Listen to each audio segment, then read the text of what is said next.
하나님의 말씀은 사도행전 7장 54절에서 8장 3절까지입니다.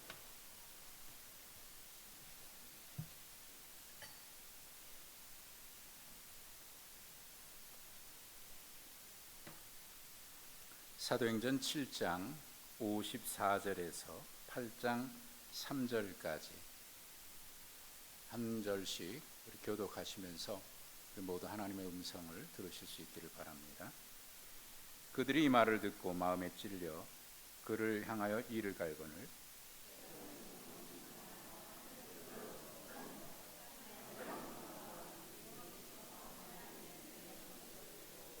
말하되 보라, 하늘이 열리고 인자가 하나님 우편에 서신 것을 보노라 한대,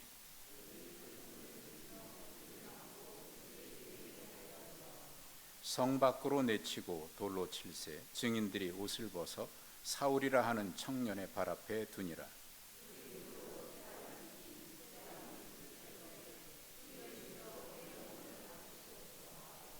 무릎을 꿇고 크게 불러 이르되 주여 이 죄를 그들에게 돌리지 마옵소서, 이 말을 하고 자니라.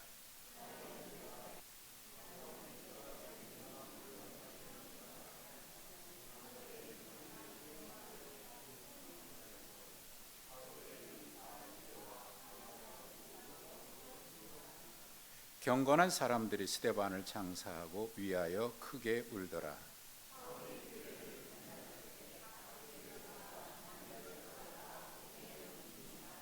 아멘.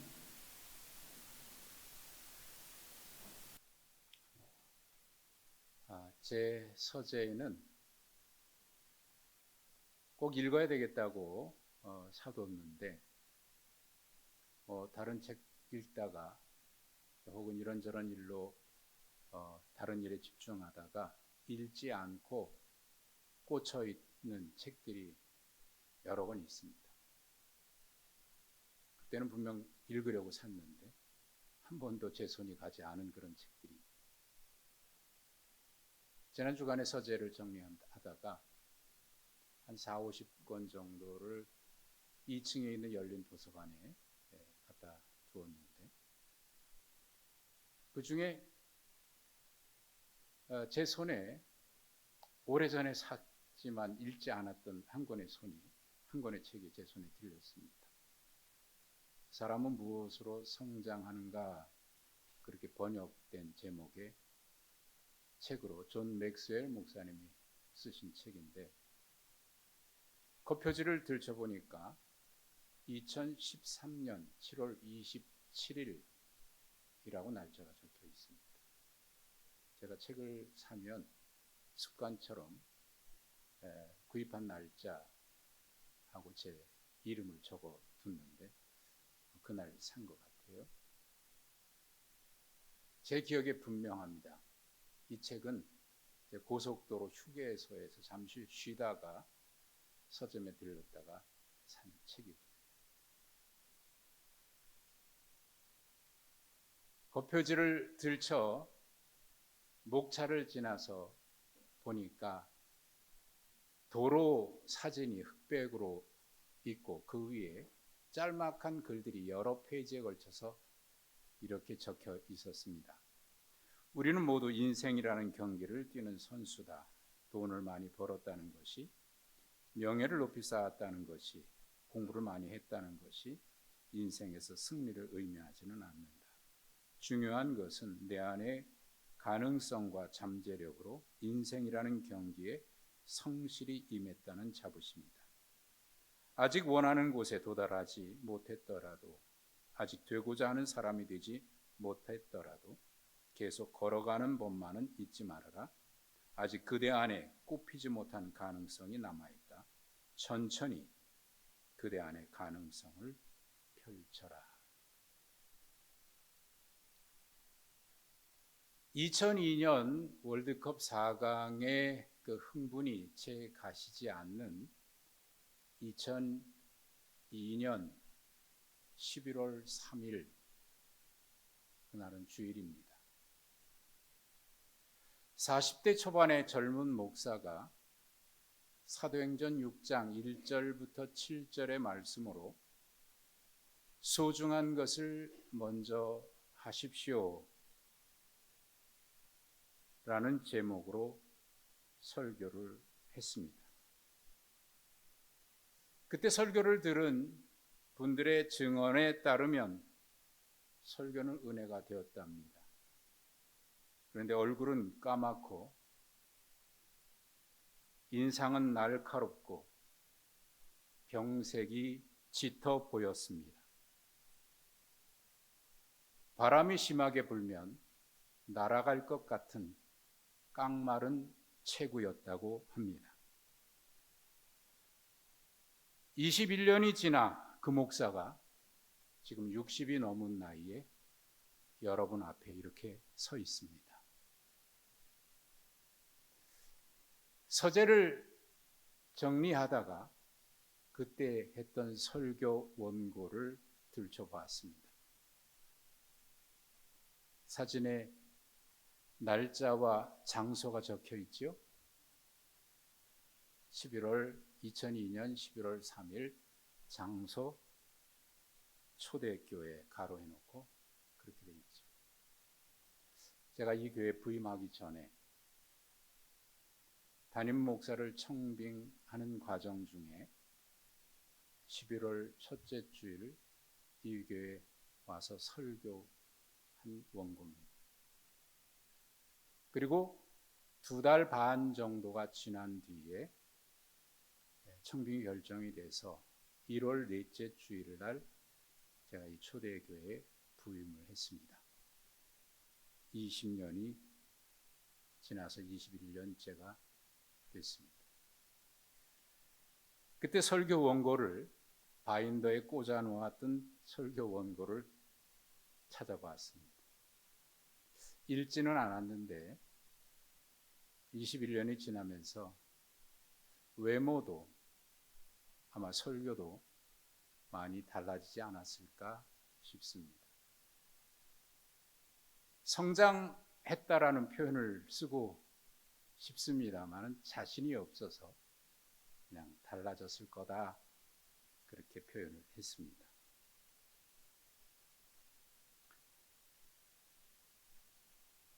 그러나 언제나 기대를 가지고 있는 것이 있습니다. 주님이 부르시는 그날에는 우리의 모습이 온전히 주님을 닮은 모습으로 성장하기를 기대합니다. 존 맥스웰 목사님의 사람은 무엇으로 성장하는가의 그 책 가운데 그분이 인용한 스웨트 마든이라고 하는 분의 글이 적혀 있었습니다. 어떤 사람은 진흙으로 태어나 진흙으로 남는다. 어떤 사람은 대리석으로 태어나 안타깝게도 진흙으로 죽는다. 진흙으로 태어나 대리석이 되길 꿈꾸지만 진흙으로 남는 사람도 있다. 그러나 성품이 고귀한 사람들은 진흙으로 태어나 대리석으로 죽는다. 우리의 모습이 지금 어떠하든지 우리는 그런 기대와 희망을 가지고 우리의 걸음걸음 한 걸음 묵묵히 성장을 향해서 그렇게 걸어갔으면 좋겠습니다.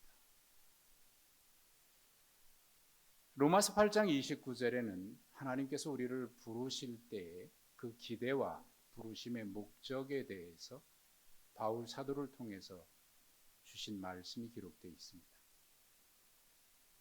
어떤 사람은 진흙으로 태어나 하나님이 미리 아신 자를 또한 그 아들의 형상을 본받게 하기 위하여 미리 정하셨으니 이는 그로 많은 형제 중에서 맏아들이 되게 하려 하심이라. 그리고 에베소서 4장에는 우리가 성장해야 될 목표는 그리스도의 장성한 분량에 이르는 것이라고 얘기하면서 범사에 우리 모두 그에게까지 자랄지라 그렇게 말씀을 하고 있습니다. 신앙생활은 하나님 안에서 우리가 다시 태어나서 그리스도를 닮아가는 과정에 있습니다. 지금 우리가 하나님을 닮았다고 말하기는 턱없이 부족할지 모릅니다. 그러나 우리는 지금 주님을 닮아가는 과정 중에 있으며 그러기 위해서 모두가 애를 쓰고 있습니다. 그래서 결국 우리가 기대하기는 주님이 우리를 부르시는 그날에는 그래도 주님을 가장 많이 닮아 있었으면 좋겠다. 그런 기대를 가지고 우리는 넘어지고 쓰러져도 다시 걸어가고 혹 남들은 실패했다고 말할지 몰라도 또다시 일어나서 걸어가는 그 길을 계속 걸어가고 있는 것 아니겠습니까? 오순절 성령 강림 사건 이후에 초대 예루살렘 교회는 부활하신 예수 그리스도를 분명히 경험했습니다.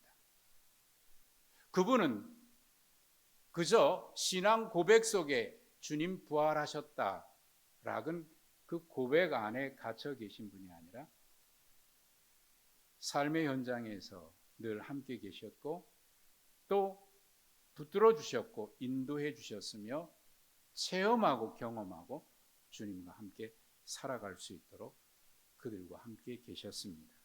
그 증거로 그리스도의 복음이 증거되는 곳곳마다 기사와 표적이 강하게 나타났습니다. 그런데 이상하게도 그러면 그럴수록 예수를 십자가에 못 박아 죽였던 그 사내들인 공의의 사람들은 더 강하게 교회를 향해서 박해의 칼날을 뽑아들었습니다. 두려움과 공포 때문에 그러지 않았을까 싶은 생각이 듭니다. 인간은 두려움에 사로잡히면 오히려 이상한 방법으로 그 두려움을 극복해내기 위한 가면을 쓰게 되지요.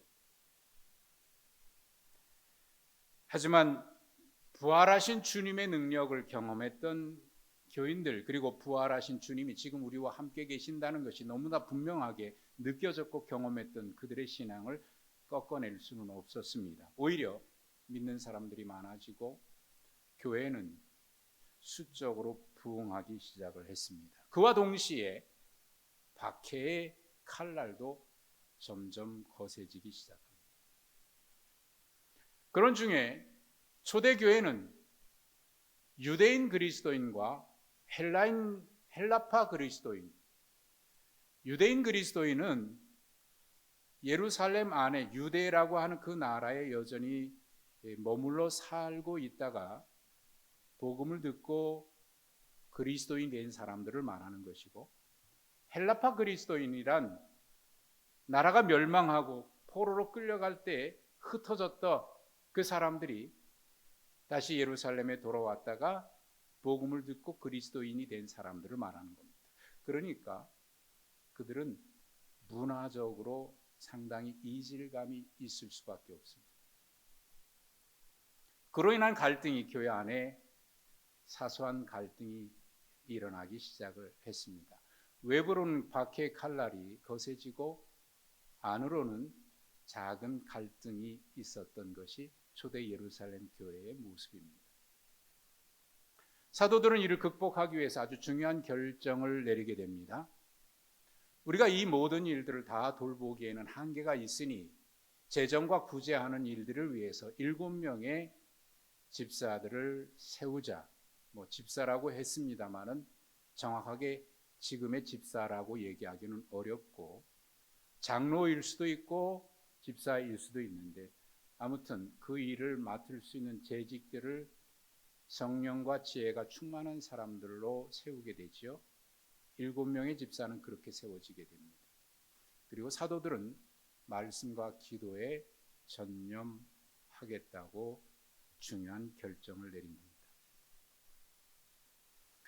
그렇게 세워진 7명의 집사 가운데 한 사람이 오늘 우리가 함께 읽었던 본문에 등장하는 스데반이라는 사람이지요. 거세진 박해 속에서도 스데반은 결국 무력에 의해 공회에 끌려가서 예수님이 당했던 것처럼 그렇게 거짓 증인을 세운 사람들의 거짓 증언에 의해서 성전을 파괴하고 율법을 파괴했다라는 죄목으로 재판을 받게 됩니다. 겉으로는 정상적인 법 절차에 따른 재판인 양 증인을 세웠지만 그 증인들은 예수님에게도 그랬듯이 거짓 증인들이었습니다. 그 재판에 또 절차에 따라서 스데반에게 마지막 할 말이 있으면 하라고 하는 최후 변론과 같은 자기 변호의 시간을 주게 되는데, 그때 스데반이 했던 설교는 사도행전 7장 전체에 기록되어 있습니다.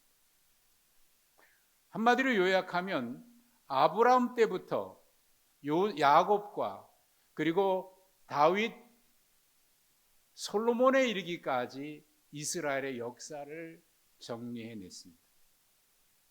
그들은 이스라엘의 역사를 이야기하는 줄 알았는데 결론은 51절 이하에 이런 말씀으로 마무리를 짓습니다. 목이 곧고 마음과 귀에 할례를 받지 못한 사람들아, 너희도 너희 조상과 같이 항상 성령을 거스리는도다. 너희 조상들이 선지자들 중에 누구를 박해하지 아니하였느냐? 의인이 오시리라 예고한 자들을 그들이 죽였고 이제 너희는 그 의인을 잡아준 자여 살인한 자가 되나니 너희는 천사가 전한 율법을 받고도 지키지 아니하였도다. 율법을 지키지 않은 사람들은 스데반이 아니라 오히려 그들이라고 하는 이야기. 이제까지 정상적인 법 절차로 진행되고 있다고 하는 것을 보여주기 위해서 잠잠히 스데반의 최후 변론을 듣고 있던 그들은 이 순간 갑자기 돌변하기 시작을 합니다. 54절 말씀은 그들이 어떻게 변했는지를 기록하고 있는데, 그들이 이 말을 듣고 마음에 찔려 그들을 향해서 이를 갈거늘. 스데반을 향해서 이를 갈기 시작했다. 그리고 마치 피에 굶주린 짐승처럼, 야수처럼 큰 소리를 지르고 귀를 막고 일제히 달려들어 스데반을 돌로 쳐 죽이는 잔악한 일이 벌어집니다. 자, 그 이후 초대 예루살렘 교회는 어떻게 되었을까요? 그 이후의 모습을 8장 1절부터 기록을 하고 있는데, 1절에는 사울이 그가 죽임당함을 마땅히 여겼다라고 기록을 하면서 그날의 예루살렘에 큰 박해가 있어서 사도 외에는 모든 사람들이 유대와 사마리아로 뿔뿔이 흩어졌다고 기록하고 있습니다. 그리고 스데반이 죽임당함을 마땅히 여겼던 사울이라고 하는 그 사람은 교회를 잔멸하기 위해서 집집마다 그리스도인을 찾아 나섰고 그들을 다 감옥에 가두기 시작합니다.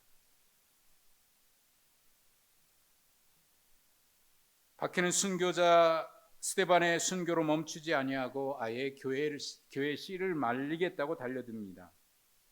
그렇게 말씀과 기도에 전념해서 외부의 박해와 그리고 내부의 질서를 다지려고 했던 사도들의 의도와는 달리 교회는 더 힘을 잃게 됐고 이제는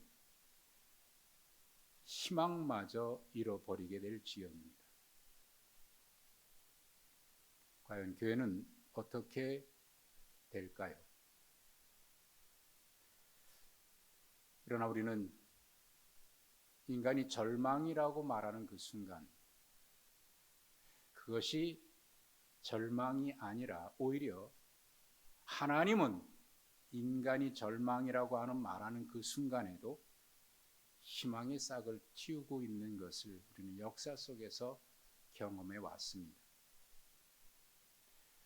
절망은 인간이 절망이라고 말했다고 해서 절망이 아니라 인간이 포기할 때 절망이죠. 그러나 하나님은 포기하지 않으시는 사랑으로 우리를 끊임없이 돌보고 계시기 때문에 하나님은 언제나 희망의 새 역사를 이루어 가셨습니다.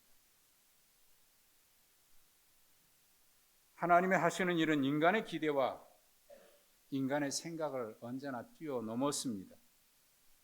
한 알의 밀이 땅에 떨어져 죽으면 그것으로 끝나지 아니하고 오히려 그 죽은 밀알 속에서 싹 트는 열매가 있었습니다.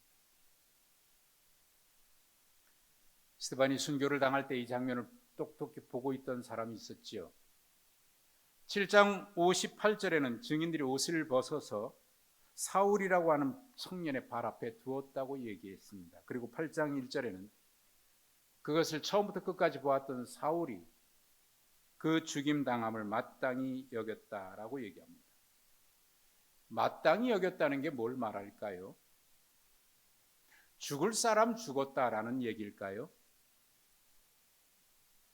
그런데 누가는 이 장면에서 마땅히 여겼다라고 하는 사울의 태도를 아주 강조해서 기록을 하고 있습니다. 왜 이 장면을 강조했을까요? 우리는 이런 이야기를 알고 있어요. 강한 긍정은 강한 부정이다. 사람들은 뭔가 자기 속에 어떤 일이 일어난 것을 드러내고 싶지 않을 때, 감추고 싶을 때 오히려 강하게 긍정합니다. 뭔가 부정하고 싶은 것이 드러날 때 드러나는 것을 감추기 위한 자기 방어의 모습이지요. 속내를 감추기 위한 방어 기제입니다. 강한 긍정 속에 강한 부정이 숨겨져 있습니다. 사울은 왜 그 일을 마땅히 여겼을까요? 우리는 여기서 한 가지 왜 그랬는지 추측할 수 있는 게 있는데, 스데반의 죽음을 통해서 사울은 강한 충격을 받았을 겁니다. 또 한 가지 2절에서 우리가 이해할 수 없는 한 사건을 만나게 되는데, 경건한 사람들이 스데반을 장사하고 울었다고 기록하고 있습니다. 당시 상황을 알면 이것이 궁금해집니다.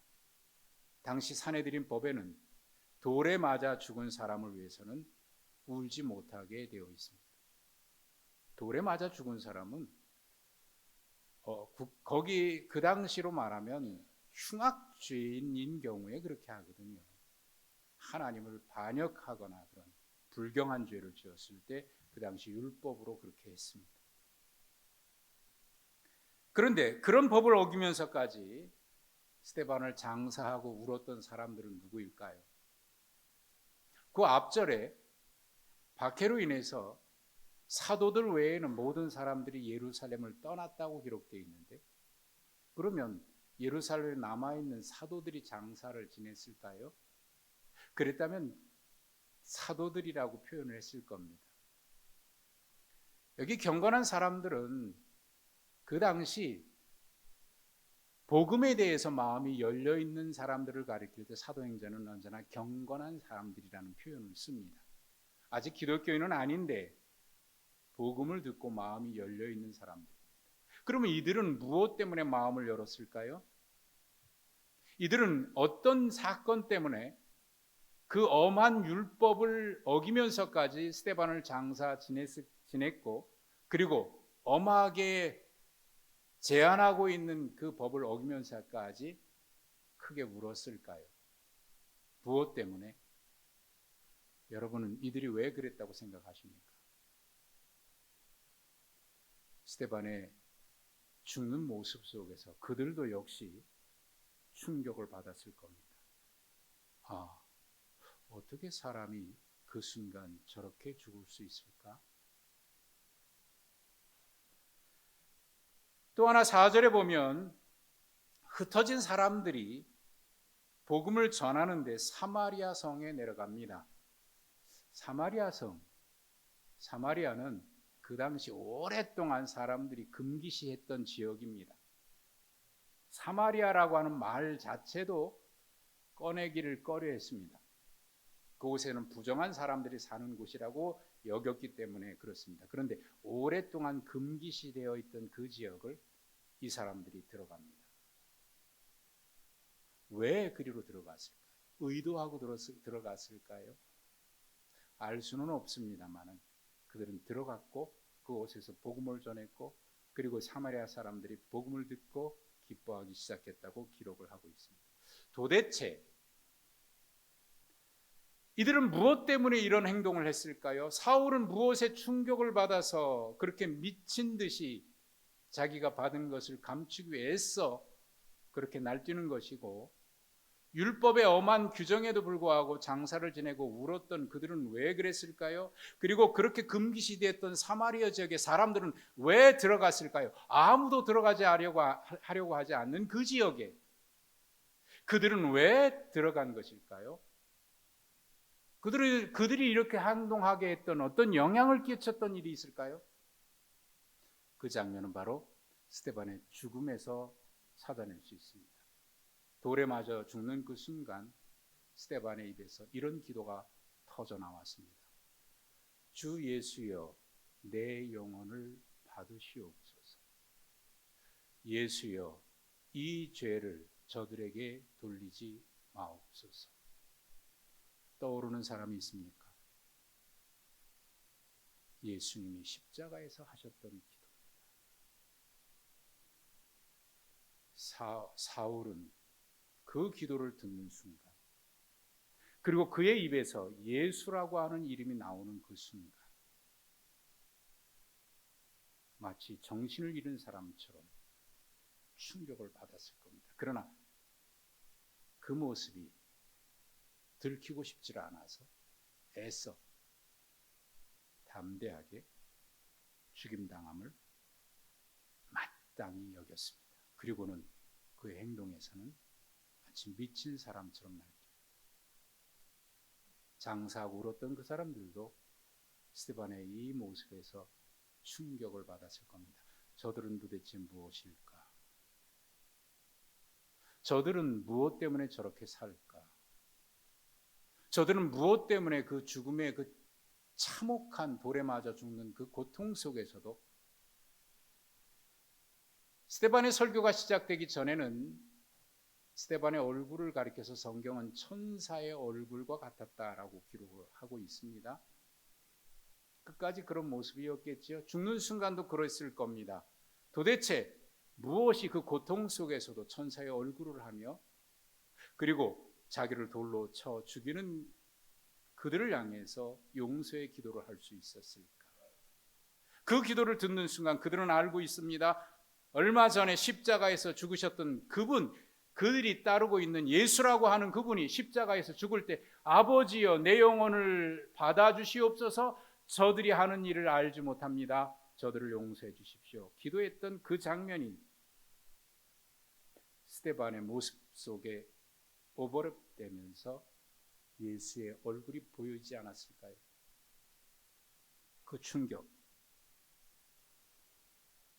그 충격으로 그들은 삶의 걸음이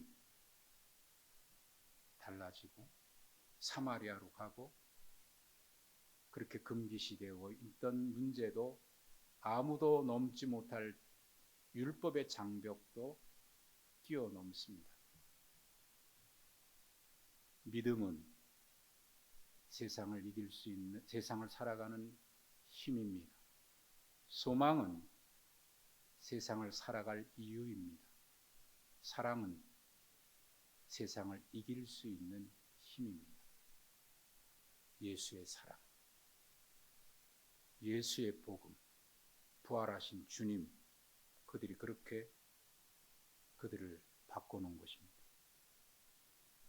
성경은 스데반이 그 죽음의 순간에 천사의 얼굴을 하고 있는 그 순간을 가리켜서 자세하게 그 장면을 기록하고 있는데, 하늘이 열리고 하나님의 영광과 예수께서 하나님 우편에 서신 것이 보였습니다. 하늘이 열리고 하나님 보호자에 하나님이 앉아 계시고 그 우편에 예수께서 서 계신 것이 보였습니다. 톰 라이트라고 하는 신학자가 있습니다. 이 신학자는 이 장면을 이렇게 얘기했습니다. 위대하고 하늘 법정이 갑자기 땅의 법정과 겹쳐졌다. 하늘 법정이 땅의 법정과 겹쳐졌다. 지금 그들은 세상의 최고 권력의 법정 앞에 스데반을 세웠고 아무도 변호하지 못하게 거짓 증인으로 그를 재판했습니다. 세상 최고 권력의 법정입니다. 그런데 성경은 이 장면에서 하늘이 열리는 것을 보여주십니다. 세상의 법정이 아니라 스데반이 서 있는 법정은 하나님 법정입니다. 그를 재판하는 것은 세상의 권력이 아니라 하나님이셨습니다. 세상의 법정에는 그를 변호한 사람이 없습니다. 그러나 하나님 법정에는 스데반을 변호한 예수님이 하나님 우편에 서 계십니다. 세상의 법정이 최종 법정이 아니라 하나님 나라 법정이 최고 법정인 것을 우리에게 보여주고 있는 겁니다. 그러므로 우리가 이 세상을 살아갈 때 우리가 염두에 두어야 될 것이 있습니다. 언젠가 우리가 하나님 앞에 서는 그날을 언제나 기억하고 그렇게 살아가야 한다는 겁니다. 스데반이 그런 얼굴을 할 수 있었던 것은 그것을 보았기 때문이죠. 누구도 죽음의 순간에 어떤 순교자도, 어떤 종교의 순교자도 이스라엘 역사 속에는 유대인 박해 역사 참 얼마나 우리를 가슴 아프게 합니까? 그들도 많은 순교자를 냈습니다. 그러나 그들의 순교자는 다 죽어가면서 하나님 이 원수를 갚아주십시오. 이 원수를 갚아주십시오. 그런데 톰 라이트 신학자는 이 장면을 이렇게 얘기합니다. 위대하고 고상한 유대교의 전통이 뒤집히는 순간이다라고 얘기합니다. 기독교에 대해 전혀 모른다고 해도 그리스도인 순교자들이 자신을 고문하고 처형하는 사람들을 향해 저주와 심판 대신에 축복과 용서를 기도한다는 것만 안다면 기독교의 핵심적인 통찰을 얻은 것이다. 예, 이게 바로 하나님의 사랑의 힘이었습니다. 예수님이 하나님 우편에 서 계신다는 건 뭘 의미할까요? 이들은 도대체 왜 이 말에 그렇게 돌변해서 짐승처럼 달려들었던 것일까요? 예수님이 서 계신 것은 너가 세상에서는 아무도 너를 변호해 줄 사람이 없지만 나는 너를 변호해 준다라고 하는 하나님의 모습일까요? 아니면 예수님께서 약속하셨던 것처럼 너희가 세상에서 나를 부인하지 아니하고 나를 시인하면 나도 하나님 앞에서 너를 안다고 시인할 것이다 라고 하는 약속대로 하신 것일까요? 저는 이 말씀을 묵상하는 가운데 이 둘 다 해당된다고 생각을 했습니다. 주님은 스데반을 맞아 주고 계십니다. 동시에 주님은 스데반을 인정해 주고 계십니다. 그때 돌에 맞아 죽어가는 스데반이 마지막 한 기도, 주여 내 영혼을 받으시옵소서, 주여 이 죄를 그들에게 돌리지 마옵소서. 이 기도는 바로 그 주님의 영접함 속에서 고백한 기도일 겁니다. 그가 죽어서 아무 이런 일이 없을 것 같았으나 그 이후에 충격받은 이 사람들의 모습은 뭔가 달라 보이고, 그리고 좀 더 지나서 사도행전 9장쯤 가면 사울은 여전히 미쳐 날뛴 사람처럼 저 멀리 다메섹까지 예수 믿는 사람들을 잡으러 가다가 고꾸라지는 사건이 벌어지게 되죠. 절망의 끝자락에서 땅에 떨어진 한 알의 밀알이 죽었는데 그 밀알이 자라나서 열매를 맺게 되는 장면을 우리는 이 한순간, 참혹한 순간에 마치 잠시 멈춤 순간처럼 사울과 장래 지난 사람들과 흩어진 사람들의 모습 속에서 암시해주고 있습니다. 여러분, 우리는 세상에 살면서 이런저런 어려운 일들을 많이 겪게 되죠. 그때마다 그래, 세상이 다 그런데 나 혼자 한다고 뭔가 달라지겠어? 그렇게 타협하고 그렇게 살아가려고 하는 유혹에 빠지게 됩니다. 2013년에 발표된 한 시인의 시가 있습니다. 목사님이셨는데 그가 등단회에서 시집을 냈습니다. 시집의 제목은 나나 꽃피어라고 하는 시집 속에 실려있는 같은 제목의 시입니다. 나나 꽃피어 풀밭이 달라지겠느냐 말하지 말아라. 네가 꽃피고 나도 꽃피면 풀밭이 온통 꽃밭이 되지 아니하겠느냐. 나 하나 물들어 산이 달라지겠느냐 말하지 말아라. 네가 물들고 나도 물들면 결국 온 산이 온통 활활 타오르는 것 아니겠느냐. 여러분, 우리는 참 연약하지요. 우리가 뭔가를 할 때 이 일을 통해서 세상이 달라질 것이라고 하는 기대를 가지고 할까요? 어떨 때는 그래, 내가 한다고 뭐가 달라지겠어? 그런 생각 때문에 좌절, 절망할 때도 있습니다. 그러나 하나님은 오늘 부르신 그 부름에 묵묵히 응답해가는 한 사람을 통해서 그것이 하늘의 미랄처럼 땅에 떨어졌지만 그 일을 통해서 새로운 희망의 역사를 이루어 가시는 것을 우리는 성경을 통해서 알고 있고 역사를 통해서 보아왔습니다. 오늘 우리의 발걸음이 그런 희망의 발걸음이 되리라 믿습니다. 그 믿음으로 한 걸음 한 걸음 부르심 앞에 응답하는 너와 나 우리 모두가 되시기를 주님의 이름으로 축복합니다. 하나님 감사합니다. 지나온 세월 속에 하나님의 은혜가 있었고 그래서 지금의 내가 있으며 지금 여전히 부족해 있음에도 불구하고 하나님 우리와 함께 하시고 부르시기에 믿음으로 응답하는 우리의 발걸음을 통해서 하나님의 나라를 이루어 가시는 그 믿음을 가지고 걸어갑니다. 주여, 이 믿음 흔들리지 않게 하시고 넘어졌다가도 다시 일어서게 하여 주옵소서. 예수님의 이름으로 기도하옵나이다. 아멘.